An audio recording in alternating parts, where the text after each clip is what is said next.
नमस्कार दोस्तों, आप सभी का हमारे YouTube चैनल में स्वागत करती हूँ। उम्मीद है कि आपको ये कहानी पसंद आएगी। अब चौथा तरीका, समस्याओं का कारण। समय खर्च करने को लेकर उसकी पूरी वास्तविकता को समझने के लिए मुझे किसी व्यक्तिगत मामले को लेना होगा ताकि उसकी पूरी छानबीन कर सकूं। मैं केवल एक मामले की बात कर सकता हूँ और वह मामला औसत मामला नहीं हो सकता, क्योंकि औसत मामला जैसा कुछ होता ही नहीं। जैसे औसत व्यक्ति जैसा कोई व्यक्ति नहीं होता। हर व्यक्ति और उसका क्रिया कलाप खास किस्म का होता है। लेकिन मैं किसी लंदन वासी की बात करूं जो किसी दफ्तर में काम करता है और जिसका दफ्तर सुबह के 10 बजे से शाम के 6 बजे तक होता है, तथा जिसे सुबह व रात को अपने घर से दफ्तर तक जाने एवं घर लौटने में यात्रा पर 50 मिनट का समय लगता है। इसीलिए मैं तथ्यों को ध्यान रखते हुए जहाँ तक हो सकता है एक औसत के करीब पहुँच सकता हूँ। कुछ लोग आजीवन के लिए कई घंटे काम करते हैं, लेकिन कुछ ऐसे भी हैं जिन्हें ज्यादा देर तक काम करने की जरूरत ही नहीं होती है। ये तो अच्छा है कि हमें यहाँ जिंदगी के रुपये पैसे वाले पहलू में कोई दिलचस्पी नहीं है, क्योंकि इस वक्त हमारा जो उद्देश्य है उसके लिए हर हफ्ते 1 पाउंड कमाने वाला क्लर्क भी उतना ही धनी है जितना कि क्लर्क हाउस की छत पर आराम फरमाने वाला करोड़पति। यहाँ मैं जिस व्यक्ति की बात कर रहा हूँ वह अपने दिन के प्रति एक सामान्य रवैया रखने की सबसे बड़ी और भारी गलती करता है, जो एक ऐसी गलती है जिससे उसकी ऊर्जा और दिलचस्पी को नुकसान पहुँचता है तथा उनमें कमी आ जाती है। अक्सर ही उसे अपने काम धंधे के प्रति उत्साह महसूस नहीं होता और सच कहे तो उसे वक्त बिल्कुल भी अच्छा नहीं लगता। अपने काम की शुरुआत पर बड़े मेहनत से जितनी देर से संभव हो उतनी देरी से करता है और खत्म करते समय उसे इतनी खुशी होती है कि उसे झटपट निपटा देता है, तथा जब वह अपने काम पर होता है तो उसका इंजन शायद ही कभी फुल HP कामगारों को नीचा दिखाने का आरोप लगाएगा। लेकिन मैं इस शहर को बहुत अच्छी तरह से जानता हूँ और मैं अपनी बात पर कायम होता हूँ। इसके बावजूद वह 10 से 6 घंटे उन घंटों का मेरा दिन के रूप में देखता है जिनके मुकाबले 10 घंटे पहले का समय था, तथा जिसके बाद के 6 घंटे और कुछ नहीं बल्कि प्रस्तावना व उपसंहार होता है। अनजाने में ही सही, लेकिन इस तरह की सोच उन्हें 16 घंटे का समय में उसकी दिलचस्पी को समाप्त कर देता है, जिसका नतीजा यही होता है कि अगर वह उन्हें बर्बाद नहीं भी करता है तो उनकी गिनती नहीं करता, वह उन्हें केवल खाली समय के तौर पर देखता है। इसी तरह की सामान्य सोच निहायत बेतुकी और गलत है, क्योंकि यह इसे कुछ घंटे के समय और उस दौरान किए जाने वाले काम को सबसे ज्यादा महत्व मिल जाता है, जिन्हें किसी तरह निपटना ही उस व्यक्ति का इरादा होता है और वह उन्हें निपटा डालता है। अगर कोई व्यक्ति अपनी 2/3 की जिंदगी को 1/3 का गुलाम बना दे, तो जिनके प्रति वह स्वयं स्वीकार करता है कि उसके दिल में जबरदस्त जोश नहीं होता, तो फिर वही जी भरकर और पूरी तरह जीने की उम्मीद कैसे कर सकता है? वह ऐसा कर ही नहीं सकता है। मैं जिस व्यक्ति की बात कर रहा हूँ वह अगर जी भरकर और पूरी तरह जीना चाहता है तो फिर उसे अपने दिमाग में एक दिन के भीतर ही उस एक दिन का बंदोबस्त करना होगा। जैसे बड़े डिब्बे का अंदर छोटा डिब्बा होता है, उसी तरह उसे अपनी अंदरूनी दिन की शुरुआत शाम 6 बजे से करनी चाहिए और सुबह 10 बजे उसे समाप्त कर देना चाहिए। यह 16 घंटे का एक दिन होगा तथा इन 16 घंटे के दौरान उसे कुछ और नहीं करना है, बस अपने शरीर, अपनी आत्मा और अपने साथी मनुष्य का ख्याल रखना है। इन 16 घंटों के दौरान वह स्वच्छंद है, वह दिहाड़ी काम करने वाला नहीं होता है, उसे पैसे कमाने की चिंता नहीं होती है। वह किसी ऐसे आदमी की तरह होता है जिसके पास अपने ही कमाई का जरिया होता है। उसकी सोच एकदम ऐसी ही होनी चाहिए और उसकी सोच ऐसी ही सब कुछ होती है। जीवन में उसकी सफलता इसी पर निर्भर करती है। क्या कहा आपने? आप ये कह रहे हैं कि अगर आपने उन 16 घंटे को पूरी ऊर्जा दे दी तो काम के उन 8 घंटों को अनदेखी हो जाएगी? ऐसा नहीं होगा। इसकी बजाय काम के उन 8 घंटों का महत्व और बढ़ जाएगा। मैं जिस व्यक्ति की बात कर रहा हूँ उसे एक बड़ी सीख यही लेनी है कि दिमाग लगातार कड़ी मेहनत करने में सक्षम होता है। वह हाथ या पैर की तरह थकता नहीं है। नींद के सिवाय उसे आराम नहीं चाहिए, केवल बदलाव चाहिए होता है। अब मैं अपने व्यक्ति विशेष की ओर से उन 16 घंटों का इस्तेमाल पर नजर डालूंगा जो पूरी तरह से उसके है और जहाँ से उसकी क्रांति शुरू होती है। मैं बस उन चीजों का संकेत दूंगा जो वह करता है और मुझे लगता है कि उसे नहीं करना चाहिए, लेकिन अपने सुझाव में पौधे रोपने के समय तक के लिए स्थगित रखूंगा, वैसे ही जैसे खेती करने वाला किसी जंगल को पहले साफ करता है। उसके साथ न्याय करते हुए मैं इतना जरूर कहूंगा कि सुबह से 9 से 10 बजे जब वह घर से निकलता है तब उससे पहले ज्यादा समय बर्बाद नहीं करता। अपने जैसे कई लोगों की तरह ही वह सुबह 9 बजे सोकर उठता है। 9:07 से 9:7:30 के बीच नाश्ता करता है और फिर दरवाजे पर ताला लगाता है। लेकिन जैसे ही वह सामने के दरवाजे को बंद करता है, उसका दिमाग जो कभी थकता नहीं है, वह उस समय के बाद से चुस्त पड़ जाता है। वह स्टेशन की तरफ ऐसे चलता है मानो कि उसका दिमाग कोमा में चला गया हो। वहां पहुंचने पर उसे ट्रेन का इंतजार करना पड़ता है। सैकड़ों उपनगरीय स्टेशन पर हर सुबह आपको प्लेटफॉर्म पर लोग इधर से उधर चुपचाप टहलते दिख जाएंगे, जबकि रेलवे कंपनी बेशर्मी से उनकी कीमती वक्त पर डाका डालती रहती है, जो पैसे से भी बढ़कर होता है। बस इस वजह से हर दिन हजारों घंटे ऐसे ही बर्बाद होते हैं, क्योंकि मेरा व्यक्ति विशेष समय के बारे में कभी सोचता ही नहीं ताकि वह उसकी बर्बादी को रोकने का कुछ आसान सा उपाय कर सके। हर दिन उसके पास खर्च करने के लिए समय का एक ठोस सिक्का होता है, जिसे बड़ा कुछ और होता ही नहीं। उसे इसे खुला करना पड़ता है और खुला करने के दौरान भारी नुकसान सहकर भी वह संतुष्ट रहता है। मान लीजिए कि टिकट बेचते समय कंपनी उसे कहती है कि हम आपके सिक्के का खुला कर देंगे, लेकिन उसके बदले आपको 3 अठन्नी देनी पड़ेगी। ये सुनकर मेरा व्यक्ति विशेष क्या कह सकता है, लेकिन सच यही है कि दिन में 2 बार 5-5 मिनट का जो समय कंपनी छीनती है, उसकी कीमत उसके बराबर होती है। आप कहोगे कि मैं तो बाल की खाल निकाल रहा हूँ। हाँ, निकाल रहा हूँ और आगे मैं अपने आप को ही सही साबित कर दूंगा। अब आप कृपा करके अपना टिकट खरीदेंगे और इस ट्रेन पर सवार होंगे। अपनी जिंदगी के 24 घंटे कैसे बिताए उसको हम 5वें तरीके से समझते हैं, टेनिस और वह अमर आत्मा। आप सुबह की ट्रेन में अपने अखबार को लेकर सवार होते हैं और अपने आप को शांत एवं बड़े शान से अपने अखबार के हवाले कर देते हैं। आपको कोई जल्दी नहीं होती। आप जानते हैं कि आपके पास आधे घंटे का सुरक्षित समय है। आपकी अप्लाई नजर सामनों को विज्ञापन और बात के पन्नों पर के गानों पर जाती है, तो आपको देखकर ऐसा लगता है जैसे आप कितनी फुर्सत में हैं। समय की दौलत आपके पास है। आप उस ग्रह से आए हैं जहां दिन में 24 नहीं 124 घंटे होते हैं। मैं अखबार पढ़ने का शौकीन हूँ। 5 अंग्रेजी और 2 फ्रेंच अखबार पढ़ता हूँ और मेरा अखबार वाला ही बता सकता है कि कितनी साप्ताहिक पत्रिकाएं मैं नियमित रूप से पढ़ता हूँ। मुझे ये निजी जानकारी साझा करनी पड़ी, नहीं तो मैं जब कहता हूँ कि मुझे सुबह की ट्रेन में अखबार पढ़ने पर आपत्ति है, तो मुझ पर आरोप लगते कि अखबारों के प्रति मेरा रवैया पक्षपातपूर्ण है।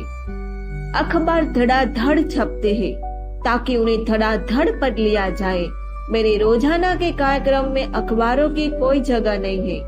मुझे जब थोड़ा सा खाली समय मिलता है तो मैं उन्हें पढ़ लेता हूँ, लेकिन पढ़ना जरूर है। शानदार तन्हाई के लगातार 30 या 40 मिनट को उनके हवाले कर देने की सोच मेरे लिए बर्दाश्त से बाहर है। मैं आपके समय के इन बेशकीमती ज़वारातों के इतने शाही अंदाज में लौटने की इजाजत नहीं दे सकता हूँ। आप समय के शाह नहीं हैं। मैं आपको आदरपूर्वक याद दिला देता हूँ कि आपके पास भी उतना ही समय है जितना कि मेरे पास। अब मैं ट्रेन में एक बार पढ़ना बंद। इस तरह मैंने 45 मिनट का समय इस्तेमाल के लिए निकाल दिया। अब आप दफ्तर पहुंच गए और शाम के 6 बजे तक के लिए मैं आपको वहां अकेला छोड़ देता हूँ। मैं जानता हूँ कि आपके पास दोपहर में 1 घंटे का, असल में अक्सर 1.5 घंटे का समय होता है, जिससे में भी आधे से भी कम समय खाने पर खर्च होता है। लेकिन मैं ये आप पर छोड़ता हूँ कि आप उस समय का इस्तेमाल जैसे चाहे वैसे करें। उस दौरान आप अखबार पढ़ सकते हैं। आप जैसे ही दफ्तर से बाहर निकलेंगे मैं आपको मिल जाता हूँ। आप कमजोर और थके मांदे हैं। वैसे भी आपकी पत्नी कहती है कि आप थके हो और आप भी चाहते हैं कि वह समझे कि आप थके हुए हो। घर लौटने की यात्रा के दौरान आप उस थकान को, एहसास को और बढ़ाते हैं। लंदन के उपनगरीय इलाकों में थकन का एहसास किसी नए और उदास बादल की तरह छाया रहता है, खास तौर पर सर्दियों में। घर पहुंचने के तुरंत बाद आप कुछ भी नहीं खाते, लेकिन घंटे भर बाद या उसके आसपास आपको लगता है कि आप बैठ सकते हैं और कुछ खा पी सकते हैं, तथा आप ऐसा ही करते हैं। फिर आप सिगरेट पीते हैं, गंभीर मुद्रा में दोस्तों से मिलते हैं, मस्ती करते हैं, ताश खेलते हैं, किसी पुस्तक के पन्ने पलटते हैं, तो आप गौर करते हैं कि बुढ़ापा धीरे धीरे करीब आ रहा है। आप टहलते हैं, पियानो बजाते हैं। हे भगवान, 11 के 15 बज गए हैं। फिर आप ये सोचने में 40 मिनट निकाल देते हैं कि अब आपको सो जाना चाहिए, और ये समझा जा सकता है कि आप किसी अच्छे विस्की की जानकारी तो रखते ही होंगे। आखिरकार आप सोने चले जाते हैं क्योंकि आप उस दिन से काम से थक चुके होते हैं। आपके दफ्तर छोड़ने के बाद 6 घंटे या शायद उससे थोड़ा ज्यादा वक्त निकाल चुका है। किसी सपने की तरह, किसी जादू की तरह बिना हिसाब पुस्तक को छू हो सका है। ए बिल्कुल वाजिबी या साधारण कैसे, लेकिन आप कहते हैं आपके लिए ऐसा कहना बड़ा आसान है। आदमी थका होता है, उसके लिए दोस्तों से मिलना जरूरी होता है। वह दिन रात जूझता नहीं रह सकता, चलो मान लिए। लेकिन जब आप थिएटर जाने की, खास तौर पर किसी खूबसूरत महिला के साथ योजना बनाते हैं, तब क्या होता है? आप भागकर उपनगर तक पहुंचते हैं। अच्छे कपड़ों में शानदार दिखने के लिए आप पूरी मेहनत करते हैं, एक ट्रेन पकड़ते और शहर पहुंच जाते हैं। 5 नहीं तो 4 घंटे तक आप जूझते रहते हैं। आप उसे घर छोड़ते हैं, फिर अपने आप को घर लेकर आते हैं। आप 45 मिनट तक यही सोचने में नहीं बिताते हैं कि अब आपको सो जाना चाहिए। आप सीधे सोने चले जाते हैं। दोस्तों के साथ थकान को भी भुला दिया जाता है, और वह शाम कितनी हसीन व लंबी या शायद बहुत छोटी लगती है। आपको ये समय याद है जब आपको शोकिया ओपेरा सोसाइटी के कोर्स में गाने के लिए मनाया गया था, और आपने 3 महीने तक हर शाम 2 घंटे कड़ी मेहनत की थी। क्या आप इस बात से इनकार कर सकते हैं कि जब आपके पास शाम के समय करने को कोई पक्की चीज होती है, कुछ ऐसा जहां आप पूरी ताकत लगाते हैं, तो आपका उसका ख्याल आते ही आपका चेहरा खिल उठाता है और पूरे दिन में आप सबसे अधिक जोश ऊर्जा का एहसास करते हैं। मेरे कहने का अर्थ है कि शाम 6 बजे आप इस बात को स्वीकार करते हैं कि आप थके नहीं हैं। आप भी जानते हैं कि आप थके नहीं होते हैं, और अपनी शाम को आप ऐसे आगे बढ़ाते हैं कि आपको बीच में खाने की भी जरूरत न हो। ऐसा करने से आपको पास कम से कम 3 घंटे का पूरा समय होगा। मैं ये नहीं कहता है कि आप जीवन भर हर शाम 3 घंटे का समय अपनी मानसिक ताकत को खर्च करने में लगाएं, लेकिन मैं इतना कहूँगा कि शुरुआत करने के लिए सही, पर हर दूसरी शाम 1.5 घंटे का समय किसी जरूरी काम में और लगातार अपने दिमाग को बेहतर बनाने में लगाएं। इसके बाद भी आपके पास 3 शाम अपने दोस्तों, ताश, टेनिस, घर के काम, कुछ पढ़ने, सिगरेट पीने, बागबानी करने, मस्ती करने और प्राइज वाली प्रतियोगिता में हिस्सा लेने के लिए बची रहेगी। इसके अलावा शनिवार दोपहर 2 बजे से सोमवार की सुबह 10 बजे के बीच आपके पास 45 घंटे की शानदार दौलत भी होगी।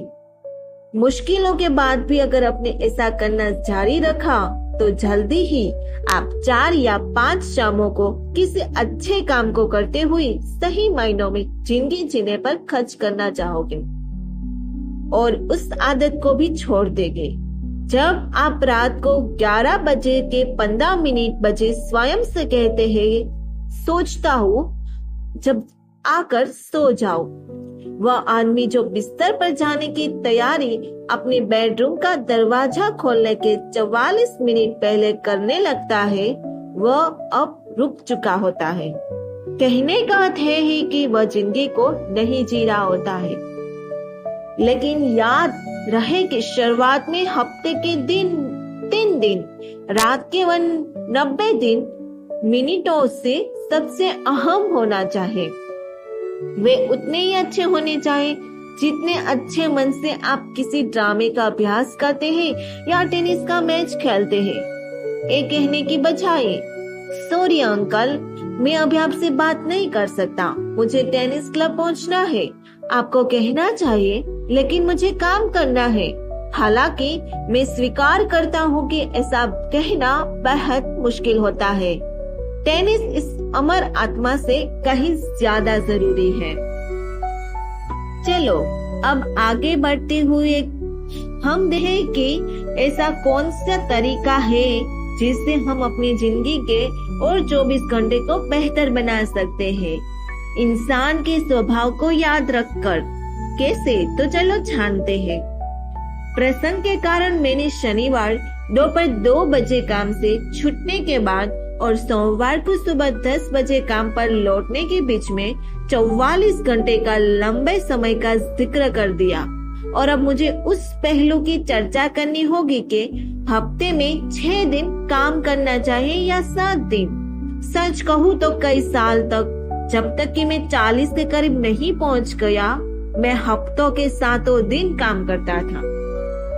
अक्सर जो मुझे उम्र में बड़े और जानकार लोग थे, वे कहते थे कि 7 के बजाय 6 दिन में लोग ज्यादा काम भी कर पाते हैं और सही मायनों में जिंदगी भी जी लेते हैं। और ये बिल्कुल सच है। अब 7 दिनों में एक दिन ऐसा होता है जब मैं कोई काम नहीं करता, न ही कोई प्रयास करता हूँ, सिवाय इसके कि अचानक कुछ करने की जरूरत पड़ जाए। मैं सप्ताह में एक दिन के आराम के नैतिक महत्व को अच्छी तरह समझता हूँ। इसके बावजूद अगर मुझे अपने जीवन को फिर से व्यवस्थित करना हो तो मैं वही करूँगा जो मैंने किया है। केवल वही लोग बार बार पैदा होने वाला आलस्य की पूरी खूबसूरती को समझ सकते हैं, जिन्होंने हफ्तों में 7 दिनों पूरी मेहनत की है। वैसे भी अब मैं उम्र की ढलना पर हूँ और ये बात उम्र की है। अगर बात जोश और उत्साह से भरे युवाओं की होती तो मैं बेझिझक कहता हूँ, लगे रहो, दिन रात मेहनत करो। लेकिन औसत मामलों में कहूँगा कि अपनी औपचारिक कार्यक्रम, मेरा मतलब है सुपर प्रोग्राम को हफ्ते में 6 दिन तक सीमित रखें। अगर आप उसे बढ़ाना चाहते हैं तो बढ़ा लीजिए, लेकिन उतना ही जितना आप चाहते हो।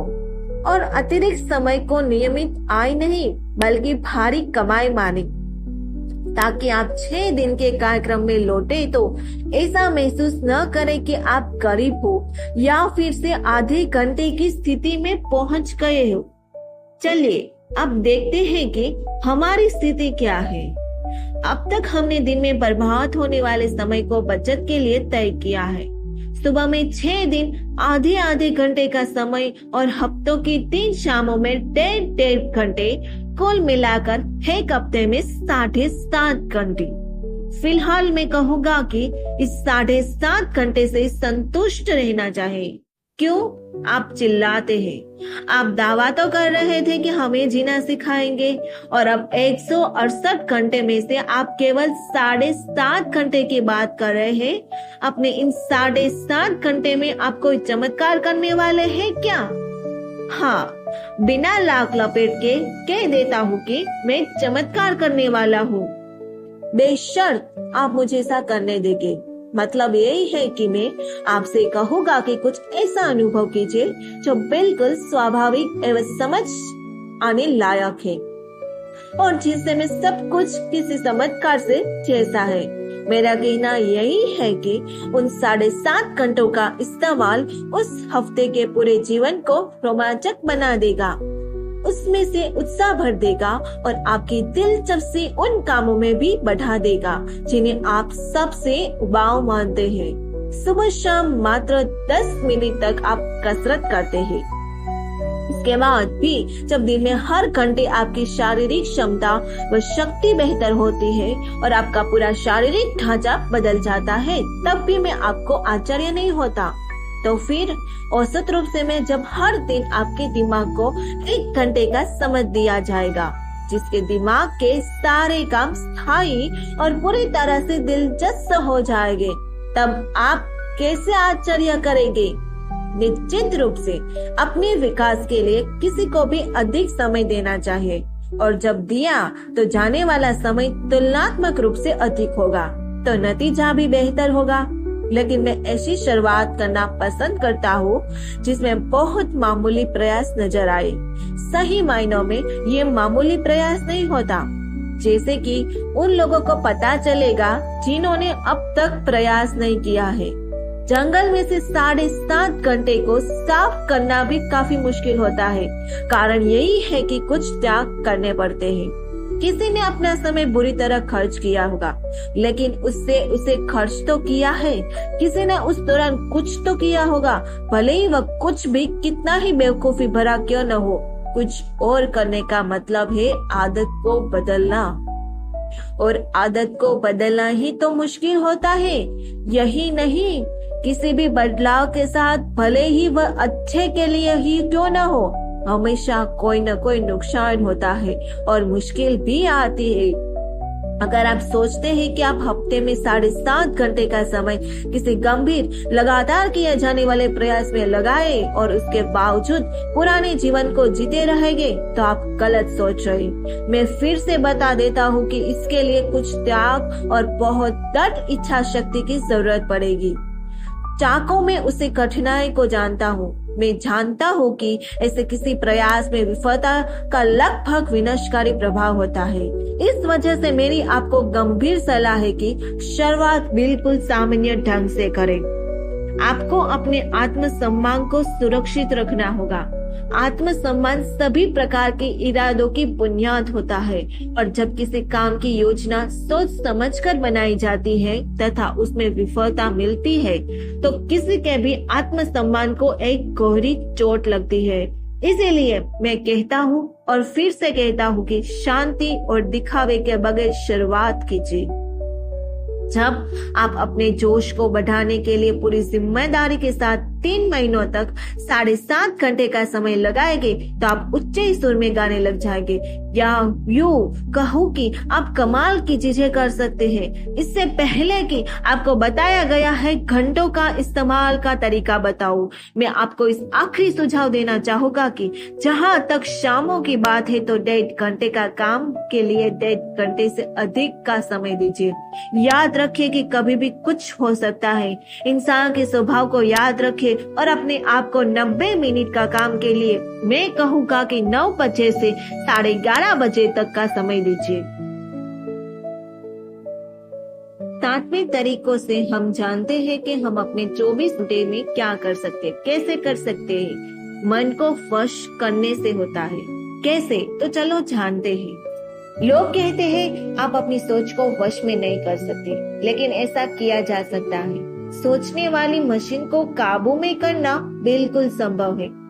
और जो कि हमारे साथ जो कुछ होता है कि वह मन की बात होती है, जो कि हम जिस बात से ठेस पहुंचती है और जिससे खुशी मिलती है वह भी मन की ही बात होती है। इसीलिए ये स्पष्ट है कि उस रहस्यमय मन में जो कुछ होता है उस पर काबू पाना ही सबसे अधिक महत्व रखता है।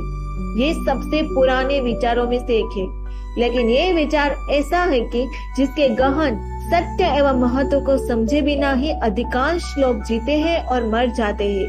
लोग शिकायत करते हैं कि उनमें से एकाग्रता की शक्ति नहीं, जबकि ये नहीं सोचते कि अगर वो चाहे तो उस शक्ति को प्राप्त कर सकते हैं। और एकाग्रता की शक्ति के बिना यानी मन को क्या काम करना है इसका निर्देश देने और उसका पालन करने की शक्ति के बिना सही अर्थों में जीना असंभव है। पूरी तरह जीने के लिए मन को वश में करना पहला जरूरत है। इसीलिए मुझे लगता है कि दिन में सबसे पहला काम मन को वश में करना है। आप अपने शरीर के अंदर से लेकर बाहर तक देखभाल करते हैं। आप अपनी त्वचा पर उगे बालों को काटने का गंभीर खतरा मोल लेते हैं। अपने पेट को शांत रखने के लिए दूध वाले से लेकर मीट वाले तक को पैसा देते हैं, पर मन की उस अधिक नाजुक मशीनरी पर थोड़ा ध्यान क्यों नहीं देते हैं, जबकि उसके रहते आपको बाहर से किसी की मदद लेने की जरूरत नहीं पड़ेगी। जीने की कला शिल्प के इस हिस्से के लिए ही मैंने उस समय को सुरक्षित रखा है जब आप अपने घर के दरवाजे से निकलते हैं और अपने दफ्तर पहुंचते हैं। क्या मैं अपने मन की देखभाल राह चलते प्लेटफॉर्म पर, ट्रेन में और फिर से भीड़भाड़ वाली सड़क पर करूँगा? बिल्कुल, इससे आसान और कुछ है ही नहीं। किसी साधन की जरूरत नहीं होगी और किसी पुस्तक के भी नहीं। इसके बावजूद ये काम उतना भी आसान नहीं है। जब आप अपने घर से निकलते हैं तब अपने मन को किसी एक विषय पर, चाहे वह कुछ भी हो, शुरुआत करने के लिए स्थिर करें। अभी आप 10 गज भी नहीं गए होंगे कि आपका मन आपकी आंखों के सामने खिसक लेता है और किसी दूसरे विषय के साथ पास ही में व्यस्त हो जाता है। उसे कॉलर पकड़कर वापस लाइए। स्टेशन पहुंचने तक आपको उस करीब 40 बार पकड़कर वापस लाना होगा। निराश न हो, इसे करते रहे, हौसला रखे, आप सफल होगे। अगर आप लगे रहोगे तो असफल नहीं हो सकता है। ये कहने की आपका मन स्थिर नहीं हो सकता, मात्र जिम्मेदारी से भागना आपको याद नहीं उस दिन की सुबह के समय जब आपको परेशान कर देने वाली चिट्ठी मिली थी, जिसका जवाब आपको सीधे हुए शब्दों में देना था। तब कैसे अपने मन को उसका जवाब देने के लिए स्थिर किया था और एक सेकंड के लिए भी आपने उसे भटकने नहीं दिया था। फिर आप जैसे ही दफ्तर पहुंचे, आप बैठे और उसका जवाब लिख दिया।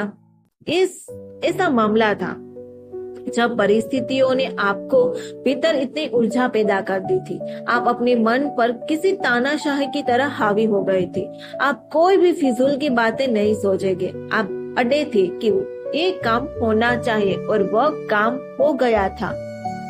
एकाग्रता नियमित अभ्यास है जिसका कोई गुप्त मंत्र नहीं है, बस एक ही रहस्य है कि आप उसे जुटे रहे। आप अपने मन को दिन के हर घंटे सख्त अनुशासन में रखेंगे, जो आपको सर्वश्रेष्ठ पहलू नहीं है। चाहे आप किसी भी स्थान पर क्यों न हो, एक काम बड़े आसानी से किया जा सकता है। अगर सुबह की ट्रेन में आप अपनी मांसपेशियों को मजबूत बनाने के लिए 2 डबल लेकर चढ़ते हैं या अपने ज्ञान के लिए इस भागों वाली इंसाइक्लोपीडिया लेकर चलते हैं तो शायद कोई कुछ कह दे, लेकिन जब आप सड़क पर चलते हुए या कंपार्टमेंट के कोने में किसी पाइप के पीछे बैठे हैं या फिर छिप कर खड़े कर सफर कर रहे हैं तो किसे पता चलेगा कि आप दिन का सबसे जरूरी काम कर रहे हैं? कौन गवार महामूर्ख आप पर हंसेगा? मुझे इससे फर्क नहीं पड़ता कि आप किस चीज पर ध्यान लगा रहे, जब तक कि आप ध्यान लगा रहे। जरूरी यही है कि सोचने की मशीन को अनुशासित किया जाए। लेकिन आप उपयोगी चीज पर ध्यान स्थिर करेंगे तो शायद एक तीर से 2 शिकार कर सकते हैं। और मेरा सुझाव है, और मात्र एक सुझाव है, कि आप मार्क्स ऑरेलियस या एपिक्टस का कोई छोटा अध्याय पढ़ें। मेरी विनती है कि उसे नाम सुनकर भाग्य मत। जहाँ तक मेरी बात है तो मैं मानता हूँ कि मार्क्स ऑरेलियस या एपिक्टेस ने जो कुछ कहा था उससे अधिक वास्तविक, सरल, सूझबूझ के भरपूर आपके और मेरे जो दिखावा, ढोंग एवं बकवास से नफरत करता है, जैसे सामान्य लोगों के जीवन पर लागू करने वाली बात हो नहीं सकती। शाम को उनका एक अध्याय जरूर पढ़िए और उनके अध्याय पे कितने छोटे हैं। अगली सुबह आप उन पर अपना ध्यान स्थिर कीजिए और आप खुद समझ जाएंगे। हाँ मेरे साथियों, सच को छिपाने का आपको कोई लाभ नहीं होगा। आपके मन की बात मुझे ऐसे सुनाई दे रही है जैसे अपने कान से मैं टेलीफोन की आवाज सुनता हूँ। आप खुद से कह रहे हैं कि अपने 7वें अध्याय तक तो ये व्यक्ति ढंग की बात कर रहा है। अब मुझे इसमें थोड़ा आनंद आने लगा है। लेकिन ट्रेनों में जो ये सोचने की बात कहता है और मन को स्थिर करने की बात करता है, वह मेरे फर्श की बात नहीं है। कुछ लोगों के लिए ये ठीक हो सकता है, लेकिन ये मेरे लिए नहीं है। ये आपके लिए है। मैं बड़े प्यार से कह रहा हूँ कि ये आपके लिए है। बेशक आपकी ही व्यक्ति हो जिसके लिए मैं सब कह रहा हूँ। आप चाहे तो इस सुझाव को खारिज कर दे, लेकिन आप अब तक के सबसे कीमती सुझाव को खारिज करेंगे। ये मेरा सुझाव नहीं, इस दुनिया के अब तक से सबसे समझदार, व्यावहारिक, वास्तविकता को समझने वाले लोगों की सीख है। मैं तो बस उनकी सीख को आप तक पहुँचा रहा हूँ। इसे अजमाए, अपने मन को वश में कीजिए और फिर देखे कैसे इसके आपके जीवन की आधी बुराइयां, खास तौर पर चिंता, दूर हो जाएगी। चिंता जो बहुत बुरी है, बेकार है और शर्मनाक बीमारी है। ये भाग यही खत्म होता है। आगे की स्टोरी सुनने के लिए हमारा अगला वीडियो का इंतजार करें। ऐसी कहानी सुनने के लिए इस चैनल को सब्सक्राइब, लाइक, कमेंट और अपने दोस्तों को शेयर जरूर करना। सुनने के लिए धन्यवाद।